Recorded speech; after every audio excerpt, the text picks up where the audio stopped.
So for those of you who don't know me, my name is Ori Z. Soltes, and I teach here at Georgetown in the Center for Jewish Civilization. And we are here today to discuss a book that Rachel Stern and I edited that came out a while back. And it was a book it's called Welcome the Stranger. It was a book that was inspired at the time, which was 1917 or 18. It was the middle of the Trump years where there was an intensification of that part of American history, because it is part of our history and always has been, that is xenophobic and anti-immigrant and not happy with minorities that aren't whoever we are.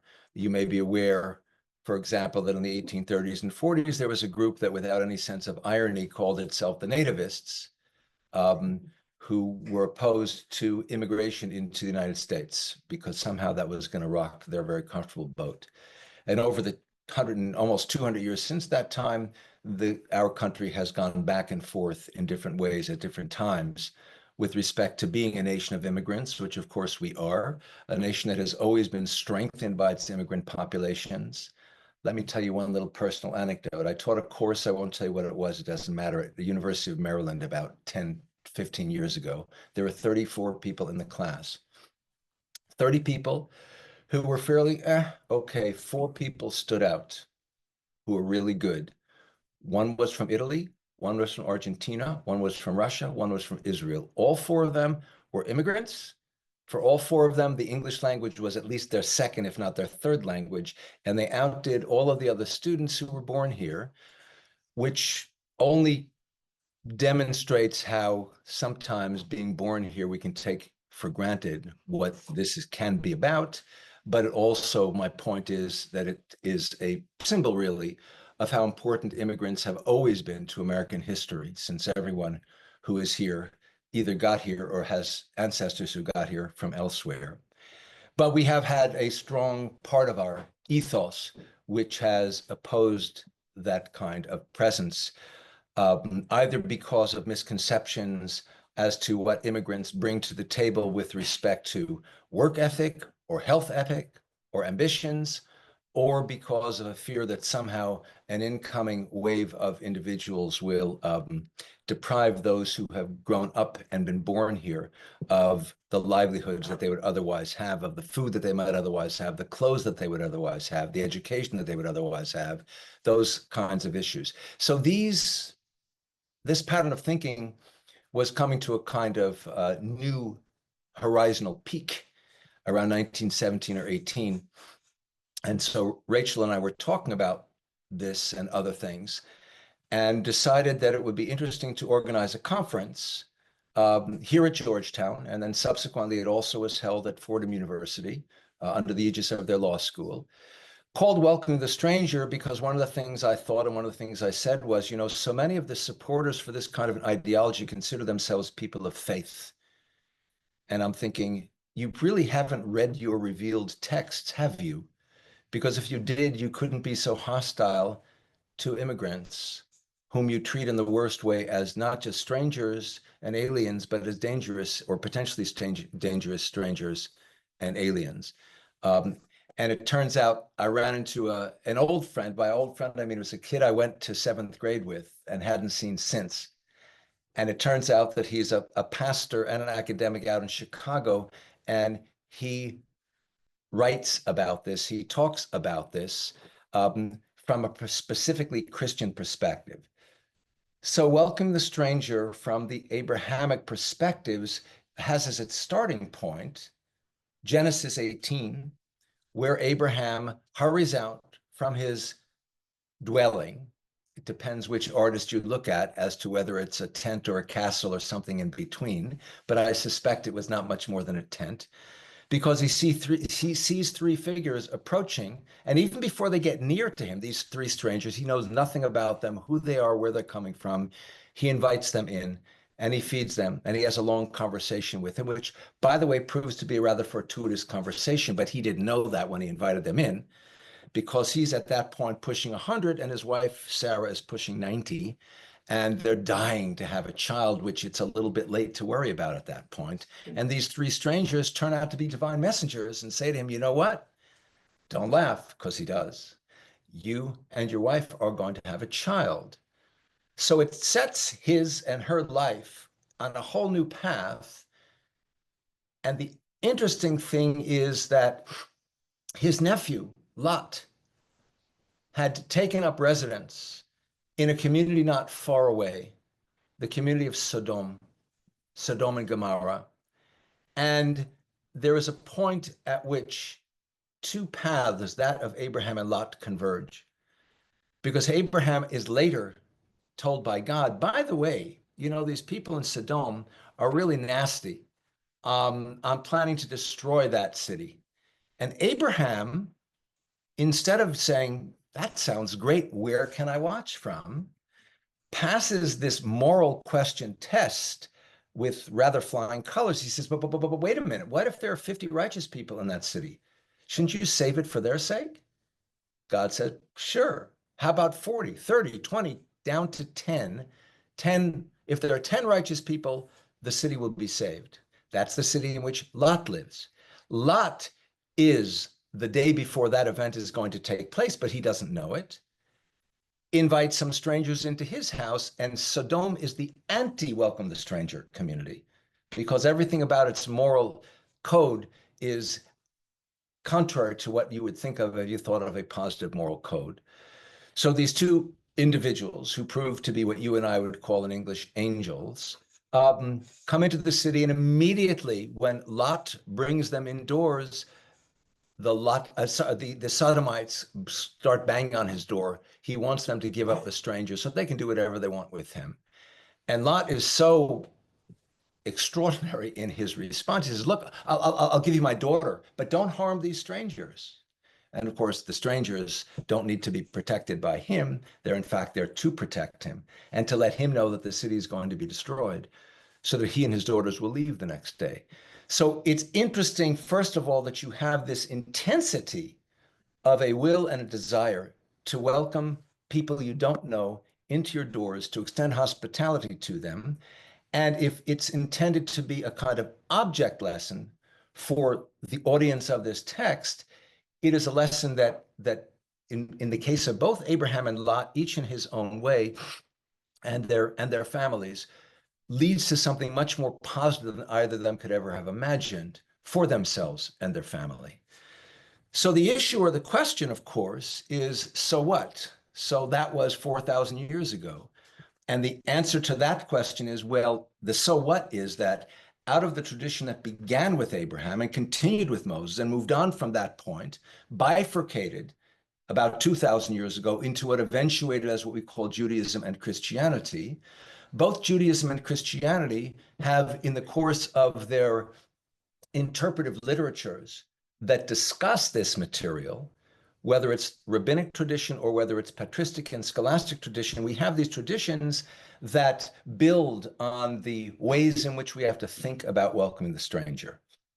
And when Islam enters onto the stage of history in the 7th century, and by 632, the Prophet Muhammad is gone, and by the end of the 8th and the beginning of the 9th century, there begins a whole pattern of interpretive discussions, various angles, they're called madhabs in Arabic, various schools of understanding the path. The word for which you all know is Sharia, which comes from an Arabic word shar, meaning a path to water. So Sharia is not just law, it's a path necessary for survival. So you have now a third tradition, which similarly spends a lot of energy on this kind of an issue, on this kind of a discussion.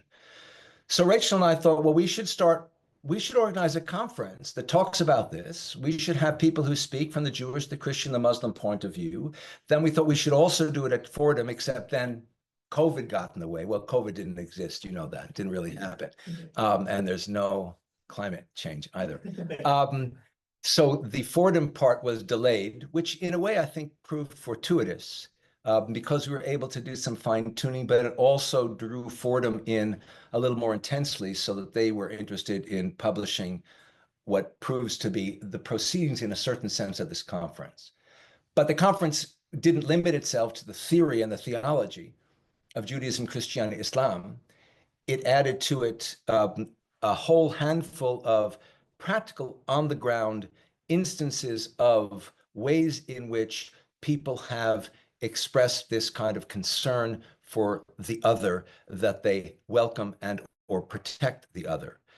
So one point and one place for that, and this is what Rachel herself wrote on, of course, is an artist by the name of Fritz Ascher, whose mother's friend hid him in Berlin, in the heart of the area where the Nazi brass was living for 2 years, and managed to hide and protect him because she didn't turn her back on him, as of course many of her co-Germans had done to their fellow German Jews. She didn't. She welcomed him. And then we had someone who talked about, two different people who talked about different kinds of programs. And we even, in the end, had someone who spoke about the whole idea of portals and doors and all of that in the digital sense. And ultimately, when the discussion of in the conference evolved to become the book that we produced, we also added a chapter on the Dharmic traditions, which are different from the Abrahamic traditions in a number of ways for a number of reasons, but so as to give a kind of fuller sense of what things were about. So this book goes from 4,000 years ago, in a sense, to today, you would say. And it obviously has a lot of relevance today. And I think of two things, and then I'm going to ask Rachel to come up and say a few words about Fritz Ascher and the Fritz Ascher Society, and then we'll have a bit of a dialogue, and then we'll open things for questions. But the two things that I wanted to note, the conference from which a number of you have just come, it has to do with the hostages that are still held in Gaza.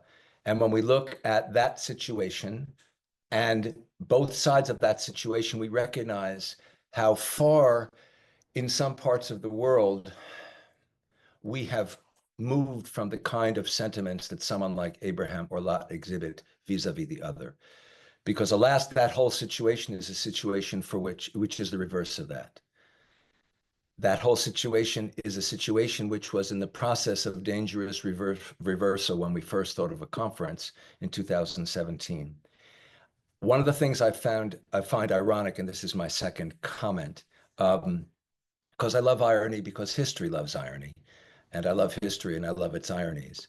In 2018, on October 27th, so that's less than a month from now, because the Jewish calendar shifts from one year to the next, when the synagogue in Pittsburgh was attacked by an individual who massacred 11 people and whose rantings on his internet suggested that the reason was that he associated this community with being overly hospitable to bringing in foreigners, bringing in immigrants, bringing in people who clearly he felt were a threat to him and the country somehow. And he said, I can't let this go on. So therefore, he took up his gun and created the massacre. What I find ironic is that Shabbat, that Saturday that he attacked that synagogue, the Torah portion that they were reading was Genesis 18 through 22nd. It was exactly the story of Abraham welcoming the strangers. So relevance comes from different angles and different ways. And it's certainly, these issues are relevant, which is why the conference, why the book, From Abraham to the Time of, to Our Own Time. Rachel Stern is the founding director of the Fritz Ascher Society for Persecuted, Ostracized, and Banned Art in New York. She was born and raised in Germany, so she is an immigrant to the United States, and we welcome her nonetheless. And she studied art history and economics at Georg August University in Göttingen, and immigrated to the United States in 1994 with her artist husband, David Stern, whose work is spectacular, but that's a whole nother story for a whole nother conference. And wrote for the publication, The Aufbau, and then worked for 10 years in the Department of Prints and Drawings at the Metropolitan Museum of Art in New York. She has independently organized exhibitions. We've organized some exhibitions together. She's written extensively about art. And Rachel was the 2002 recipient of a National Endowment for the Arts grant, and also a 2017 recipient of the Hans and Lea Grundig Prize in recognition of the research she'd done about the artist Fritz Usher. And the international exhibition and the book called To Live is to Blaze with Passion, the expressionist Fritz Usher, which was an outcome of that. So may I invite you, Rachel, maybe to the podium first, and then both of us will sit over there and we can, I'll ask you some questions, you'll ask me some questions, and then we can let people ask us questions. Those are people out there, by the way. Okay. Please.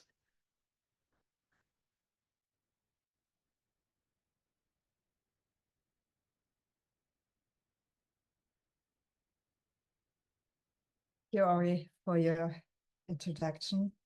And thank you to Georgetown University for hosting this event. I have to be, first of all, I want to start with giving a few thanks, because this book has had a lot of supporters and a lot of people who were very excited about it coming into life. So I thank, first of all, our authors, without who we wouldn't have a book. And I thank my co-editor, Ori Soltes, who was always a pleasure to work with on many levels. I thank our generous donor for making this book publication possible.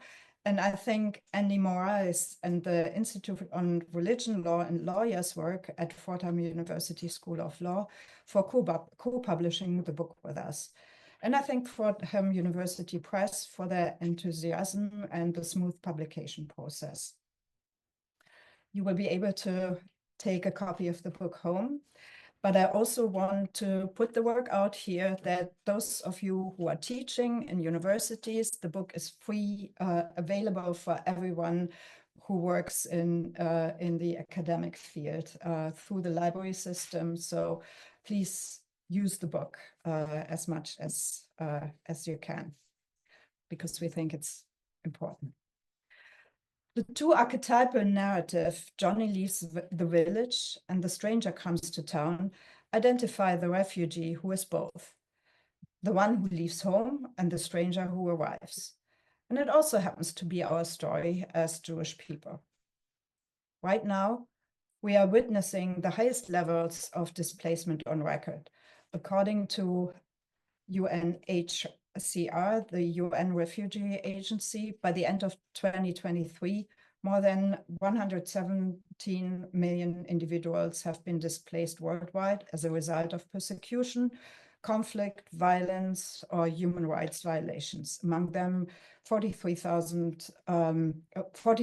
million refugees. Second to today, and of course those numbers went up. Second to today were the numbers of refugees during the first half of the 20th century, with the rise of Nazism and other fascist movements across most of Europe. Our work at the Fritz Usher Society for Persecuted, Ostracized, and Banned Art focuses on that historical period. We research, discuss, publish, and exhibit artists whose life and work were affected by the German Nazi regime between 1933 and 1945. We commemorate their lives and achievements and research the context in which they lived and worked. How did those who survived Nazi persecution survive? Which country accepted them? Were they welcomed? And how did they adjust in their host country, their new home? And how was their art affected by all these changes in their lives? The same questions exist today. So we will discuss you just discussed the theological concept of welcoming the stranger. And now we look closer at what happens today on the ground. So I can't wait to get started with this conversation. And I thank you for being here.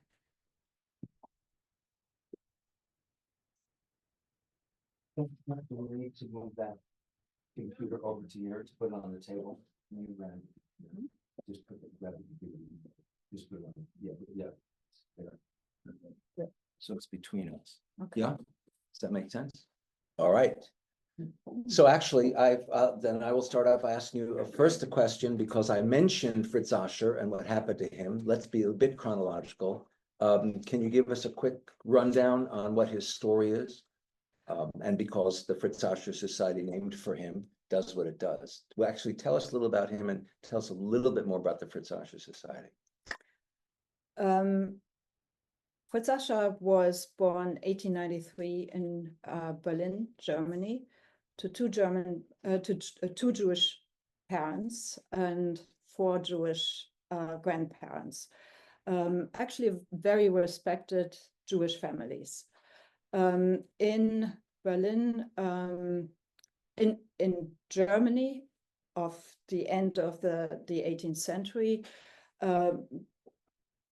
there was the assimilation rate of Jewish people was very high, because it was actually a lot of Jews came to Germany, fled the East because German government, German communities gave Jews the possibility to get educated and have much more freedom than it was usual in the rest of Europe at that time. And so a lot of people came there, and of course they learned about the secular world, and they wanted, and there was a very strong desire to assimilate. And actually the reform movement was started in Germany. So Fritz Ascher's family wasn't different. The father actually converted, left the Jewish faith. There was such a thing in Germany at that time. Because he left the synagogue, right? It's not like some formal declaration as much as. It's a formal declaration formal of declaration. leaving Judaism, which is not really a thing, actually. Right. Yeah. And he actually introduced his children to the Protestant faith. So they were raised Protestant, and his two sisters got married to non-Jewish men.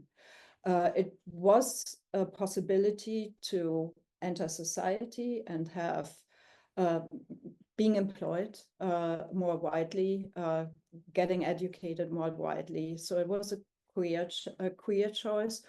And also you could not marry a non-Jew if you were, it was hard to marry a non-Jew as a Jew. So so the father, I think, was eager to eliminate those societal borders.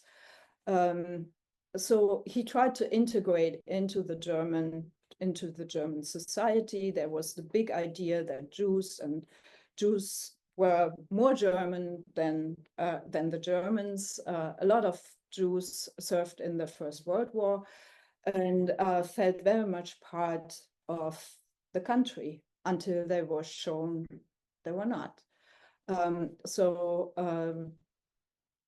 Anti-Semitism was there already by the end of the 18th century, but it kept rising as Germany was getting into economic problems. The scapegoat was clear. So there was a lot of othering and singling out Jews. And of course, it culminated when Hitler came to power, and the Jews were attacked from the first moment, pushed out of their jobs, out of their ability to have a livelihood, and so very quickly, actually, like that. So Fritz Ascher, as an artist, experienced that as well. He could not work anymore, even though he had a very successful career before. Yes, and so, but I want to less focus on his successes as an artist, but on the othering, on the belonging and not belonging. So suddenly he didn't belong anymore.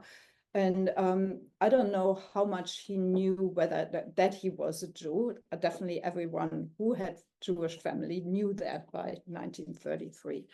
And he was persecuted and arrested in the so-called Night of Broken Glass in the November pogroms in 1938. But he always had people who were friends of the family, who were his own friends, who helped him, who stood up for him, who were able to get him out of the concentration camp. Then he was imprisoned again, so he got help again to get him out of there. They also tried to get him out of the country to Shanghai. The ship, it was prevented by the government because the family had money. And but so he was released from the prison, and then lived in Berlin with ever more restrictions to his life until, and again, as you said, there was a policeman who warned him just disappear, and he had somebody who hit him. And of course, we know now that they're about to hide in order to hide a Jew in Germany, you needed at least a network of 20 people, because there was no food around, so food had to be shared with the people, and like the whole, and finding safe hiding places and so on required a lot of helpers. And he was saved. And after 45, he comes out of his hiding place, and suddenly he's part of the German society again. And of course not, because this othering, and not belonging had been shown to him a lot. So he retracted into himself. He went, he completely devoted himself to painting, and created, in my eyes, the strongest work ever, because he gave all his energy into that. He didn't care about the art market or anything anymore, and he found his very own strong voice. And why am I so interested in that? Because it's the story of belonging and not belonging, the othering, making somebody who thought, or maybe was thought by the whole society to belong, suddenly the other. And I think that happens, again and again in history. And the Fritz Ascher Society is really devoted to discover those artists' life, because many of these artists who were repressed and had to flee, or were killed, or able to flee, are not known today. They completely, as Hitler planned, completely unknown, disappeared to art history and to history. So we dig them out, we tell their life stories, show their artwork, and bring them back into the public eye, and try to do a little part in righting the wrong. And by the way, one of our projects, which currently you can find on the Fritz Ascher website, but which hopefully will eventuate as an actual exhibition and a book, is called Identity, Art, and Migration, IAM. And we focus on 7 artists of diverse sorts, from Annie Albers to Rudolf Lesser, to Eva Hesse, to different artists who came to this country as refugees somewhere between the early 30s, and in the case of Rudy Lesser, ironically enough, after the war, because he took refuge in Scandinavia during the war. He couldn't stay in Germany, but he actually came here after the war. And each of them has a different story. Each of them has a easier or more difficult time in finding his or her way within America. Part of it, age, right? Eva Hesse is actually a little kid when she comes here. So it's more how she grows up on the Upper West Side of New York City in a community which is largely made up of refugees. So I can imagine that she was constantly crisscrossing between her experience as an American kid growing up and all that she was hearing and experiencing, and I'm sure as much German as English, from within the family circle. Or on the other hand, Annie Albers, who came here because her husband Joseph, who was major in the Bauhaus, and she would have been major in the Bauhaus, except the Bauhaus, with all its forthright, forward-looking attitudes about so many things, was still, no, no, just the men do this. No, no, just the men teach that. But they came here, and of course, she was the one who spoke English better than he. So she was the one dealing with the press. And she eventually, of course, developed a whole series of new ways of thinking about particularly textile arts, but also jewelry making as an art form, not a craft form, and so on. But it's interesting to compare these different stories with respect to how America welcomed, didn't welcome, treated, didn't treat this diverse group of people upon whom we focus. Very true. Two of the individuals who spoke at our conferences and who are featured in our book are Carol Prendergast and Mohsen. Can you talk a little bit about each of them and each of the projects, the project that she has been doing and that he has been doing? Yes, yes. Thank you. They have both have very different approaches. Carol Prendergast is a board member of the Alpha. Okay, wait, I have to write this. Foundation, I think. Yeah. Yeah, I want to get this right. Alpha Venture Philanthropy. And what they do is they ask the question, okay, you got out of the life-threatening situation. You come into a new situation, into a host country. You have been helped by all these fabulous help organizations that put a tent, that put a roof over your head, gave you clothing, is providing you with food. But what now? You're in a country that you most probably didn't want to be in, didn't ever see yourself in, and how will you make this work? And how will you have an income? How will you be independent?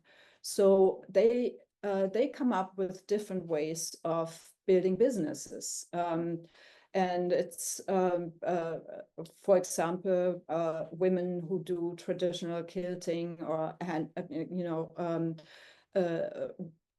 handcrafts are being given material to, and then having possibilities to sell their work through 3-word stores or whatever channel. So these women are able to build a business. But then also what I thought was very interesting, they found young people who speak Arabic. And so they designed tutoring system, because here in the West, a lot of people want to learn Arabic and they speak English. So they set up these tutoring moments where they just have conversations, and the people, the refugees, are being paid for that. And a lot of, through these conversations, actually, not only do they learn each other's language, but they also get to know each other. And a lot of friendships have developed through that, and definitely a lot of understanding, a lot of personal information has been exchanged. So people learn to understand each other and each other's cultures. And Mohsin is very different. He started the organization MIWI. He himself is from Kashmir, and he's coming from psychology. He studied psychology when he came here and was working at the UN. So he said,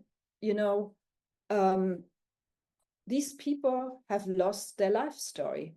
Like, you grow up and you have ambitions of a career, you have your contacts within your family, within your town, your community, and suddenly all that is gone. Most probably you have seen a few of your family members and so on die, and friends and community members, and now you're in this new place, and the whole idea of yourself collapses because you don't know what's going to happen. So what he does, he set up workshops, psychological workshops, where they work on changing the idea that people tell themselves in their head about themselves. And they try to find a positive story for the future. And this has been a very, very positive model, and it's basically developing in a snowball system. So they teach a cohort, and that cohort teaches another one. They go from one refugee.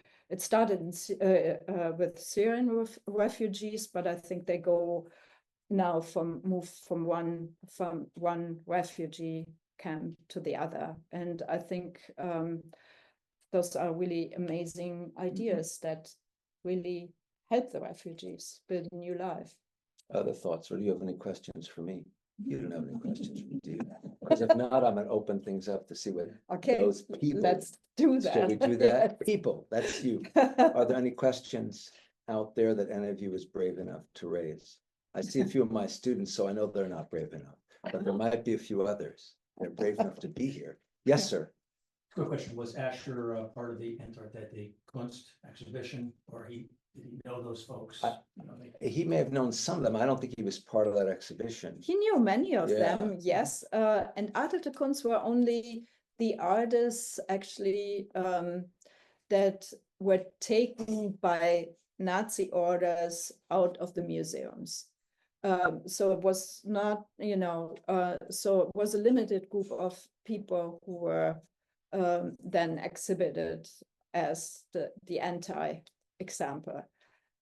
Funny enough, that exhibition had many, many more visitors than the exhibition that was across the street of art hundreds of times more. Yeah. Yes, exactly. of art that the Nazi regime promoted. So, but if the Nazis had been aware of him, they surely would have included him. I mean, his work was weird enough, and interesting enough, among other things, just in the way it combines Jewish and Christian ideas in sort of one set of images. For example, also all of those brash colors, not acceptable. But I've always said to Rachel, I find it interesting when he was first arrested. Was he arrested because he was presumed to be a degenerate artist type, a political subversive, or was he arrested because he was Jewish? And Rachel assures me that it was the Jewish factor. Are you still sure of that? Probably, but he was really worried from 1933 on, and started moving from one place to the other, first within Berlin, then within Potsdam, Babelsberg, where the film studios were.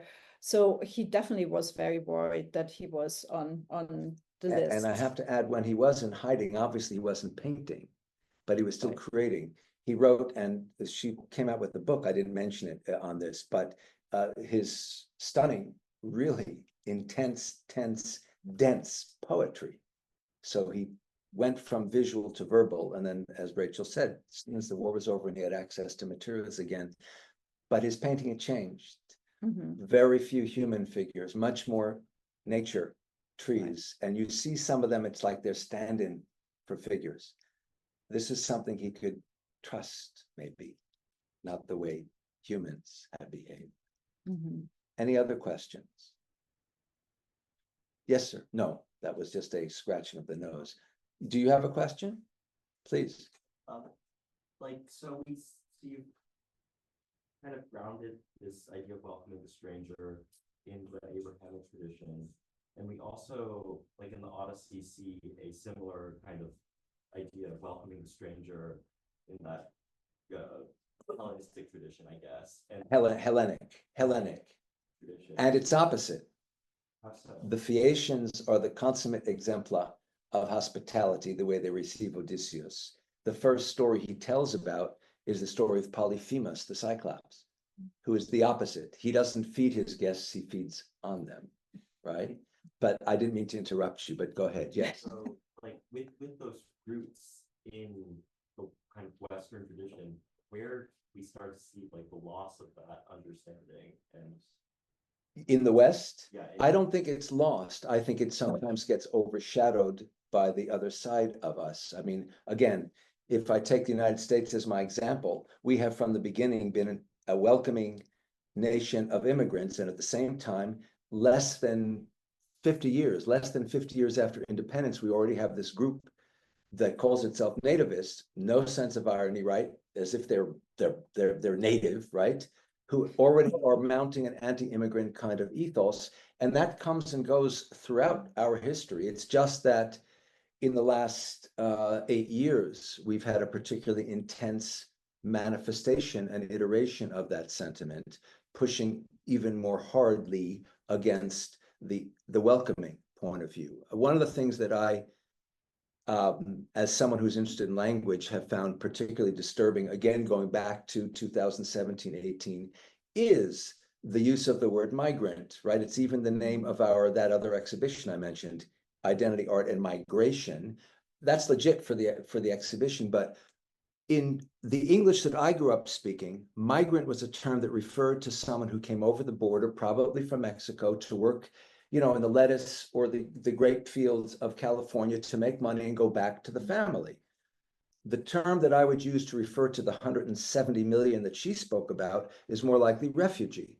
Well, if you're a refugee, I should feel some obligation to help you out, welcoming the stranger, welcoming the refugee. If you're a migrant, then maybe not so, because I figure, oh, you're just working, you're going to go back. Everywhere, from the media to even this magnificent exhibition that the Phillips collection had on art made by migrants, replaced the word refugee, replaced the word immigrant with the word migrant. And I think, because language always has something to do with the psychology of what we mean even beneath and not necessarily on the surface, that's not just a casual transition. That's, we don't have to worry about these people. They're migrants. They're not refugees. They're not fleeing for their lives, etc. We're denying that. So it's not that the West has changed. I think it's just there are different times, and we happen to live during a time where I think that perspective, alas, has been more front and center. Any other? Yes. Maybe just a quick comment on migration, Please. because you talked about Phillips collection. I mean, there's the Jacob Lawrence, the African American artist, Sure. who calls his series The migration series. Migration. True. So it is tricky with that. But it's internal to the internal, United States. Yeah, but it's not going back. Right. Again, Right. And if I may, so I teach in the German department, Frau Mhm. Astrid Weigert, and we have a unit where we talk about Zivilcourage, civil resistance, I guess, during the Nazi regime. And we read a book by Peter Schneider about a Jewish musician, Konrad Lotte, who was also in hiding or being hidden for 2 years in Berlin by all kinds of at least 20 different people, right? And I have to confess, I never heard of Fritz Ascher. I'm sorry.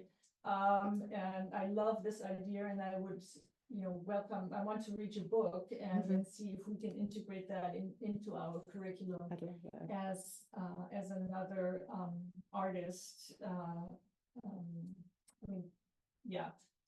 And I think we would love to get together with you and Ori to maybe have, once it's not only just an electronic exhibit, to actually have things in the ICC auditorium or things like that. Sounds great. Yeah. We would very much welcome that. Okay, wonderful. Any other thoughts or comments or questions? Yes, sir. Yeah, I'm for all the details. The 1920s was a period in which migrants were stigmatized. Yes. Maybe more than they are now. I mean, Right. there's a concept of legal immigration, and illegal immigration. And even the skeptics and critics may leave some room for legal immigration. And they attempt to stigmatize particularly illegal immigration. In the 1920s, I think there was a period when any immigration was stigmatized. Yeah, and I think it became more difficult by the end of the 20s with the onset of economic problems. And of course, Germany in particular, after the end of World War I and the reparations that were imposed on them by the British and the French, and we withdrew into an isolationist stance that we had had before World War I. Wilson promised not to get us in the war, and then we were pulled into the war, and we withdrew with earth-shaking consequences, not only for what would become the problem of Europe, in which we would become involved again reluctantly in the 30s and 40s, but of course, the Middle East was a particularly a strong example of where our withdrawal left open all kinds of unfortunate possibilities. So yes. All of that history, and yet some of it may have also been a reaction to widespread acceptance of immigrants in the 1890s and 1950. So partly it was a reaction to that. True. As well as involvement. But our own policies became increasingly stringent from the 1990s to the slamming of the door shut by the Johnson-Reed Act of 1924, whereafter many would-be wannabe refugee immigrants to this country, particularly in places which come World War II, which didn't yet happen, would be most desperate to leave, would not be able to come here. Because the quotas were shrunk, right. And even those right. dramatically shrank quotas were not filled, because right. The consulates, basically the US government left it up to the right. Consuls in the countries, right. basically to reject whomsoever they chose. Most of the people who wanted to come over. Yeah. So, yeah, not such a glorious. So I'd like to end on two notes. Yes. One, I'm going to ask Rachel to make a comment on Chobani yogurt. And two, I'm going to ask Jonathan Lincoln, the director of the Center for Jewish Civilization, to make a few closing remarks. So first, your comment about Chobani, because I know it's important, not only because it's gastronomic. Yes. Because it is. Yes, it's actually very encouraging. I want to get the names right. So very encouraging American project. Chobani was founded by Hamdi Ul Kaya, a Kurd who was born in Eastern Turkey and came to the US in 1994. And he came from a farmer's family, and they had at home, they had goats, they had land, and they made their own cheese and yogurt and so on. And so that's what he knew to do. And in 2005, he came about a yogurt factory in upstate New York that was abandoned for sale from Kraft, from a Kraft company.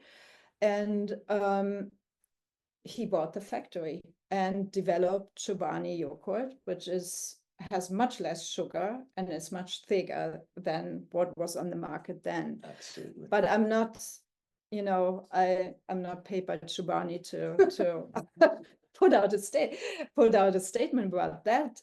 What's actually astonishing in that New York upstate community, there was a very high unemployment rate, and partly because that factory had been abandoned. And so he, an immigrant himself, who came actually, in 94, exactly the same year I came, he decided and also the community had a lot of refugees living in the community. So he decided, I will employ half people from the community and half refugees.